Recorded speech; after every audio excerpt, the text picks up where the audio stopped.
and welcome back.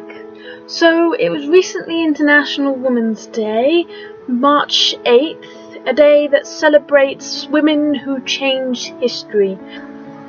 And even though yes it was a couple of days ago, I wanted to share with you a couple of role models that I've had in my time.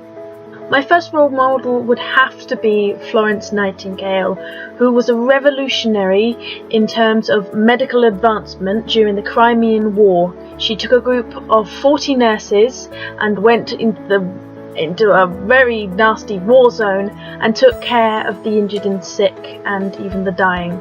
She came to be known as the Lady with the Lamp, as she made her rounds during the night holding a light to tend to all the soldiers there.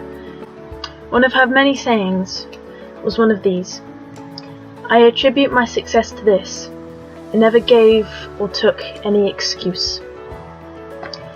And that saying to me took a little thinking about what it meant. To me, it means that she was a woman who never let anything stand in her way.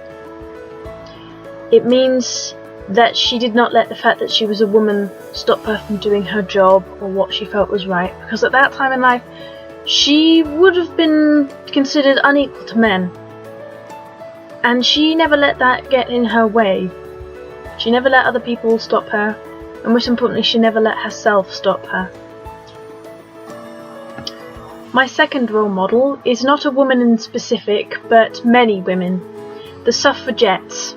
Those brave women who fought for their political right to vote, to have their say in their future. And a lot of them took many risks. They did hunger strikes, they went out in the street and they screamed and shouted their beliefs.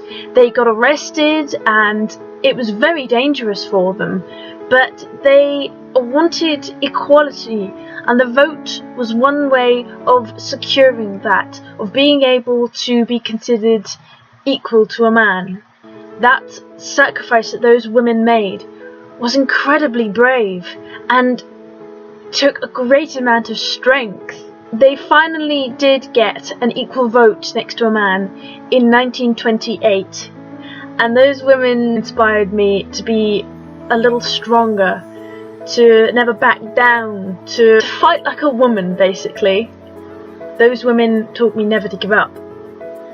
My last and most recent role model would be Malala. I'm sure many of you have heard of her, the incredible young girl who aspired to get education for all young women who stood up to the Taliban. She was shot in the head because of it, and she nearly died.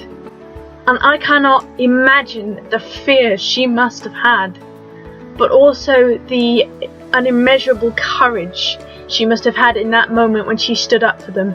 She is the youngest Nobel Peace Prize winner, and she is an associate to Women's Right to Education. Sorry. Whenever I am having a low day, whenever I feel like I'm going to give up, I think of her. A girl much younger, much less experienced than those women I previously mentioned, than Florence Nightingale or the suffragettes. She was just a young girl. She had no power apart from her words, and to think of the difference that she made, that she went from being threatened, from being nearly killed, to where she stands today, is an inspiration to me not to feel small, not to feel insignificant. She inspires me to be myself, to have a little courage, to not feel that I am worthless or small, because yes, I may be one person, but one thing I take from all these women, from Florence, from the suffragettes, from Malala, is inspiration to one day inspire other women to do something great, to do something kind, to do something inspirational, to do something that they've always dreamed of doing but perhaps never had the courage to follow your dreams, to follow your heart, to follow your beliefs no matter what. These women inspired me, each and every one of them, in slightly different ways. And I think there are many other people who owe so much to them. and it honestly makes me proud to be a woman today. I am Eleanor Moy, I am 19 years old, and I am proud to be a female in the year 2017. Thank you for watching as always. Peace out.